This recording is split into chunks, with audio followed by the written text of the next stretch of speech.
গরিবের বাড়ি যখন বড়লোক আত্মীয় আসে, পার্ট 3। কি রে মাধবী, কেমন আছিস? আরে দিদি যে, কেমন আছো দিদি?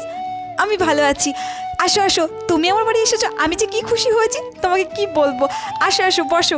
বসছি বসছি, অত ব্যস্ত হতে হবে না। দিদি তুমি একটু বসো, আমি তোমার জন্য একটু চা মিষ্টি করে নিয়ে আসছি। এই নাও দিদি, চা মিষ্টিটা একটু খেয়ে নাও তো। আরে অত ব্যস্ত হতে হবে না, এসবের কি দরকার ছিল? আরে দিদি, এসবের দরকার ছিল, তুমি আমাদের বাড়িতে সে কতদিন পরে এসেছো বলো তো। নাও। আমি আজ আসি বুঝলি। দিদি আমি কিন্তু টেপির বাবাকে পাঠিয়ে দিয়েছি বাজারে মাংস আনতে, আজকে তোমার জন্য আমি মাংস ভাত রান্না করব। না না, আজ থাকবো না, আজ আসি বুঝলি। আরে দিদি তুমি সে কতদিন পরে এলে বলো তো, আজকে না থাকলে হয়? আজকে তোমাকে থাকতেই হবে। ঠিক আছে, তুই যখন অত করে বলছিস, আমি যাই ওইদিকে রান্না বসাই, তুমি বসো। সাবস্ক্রাইবটা তো করে যেও।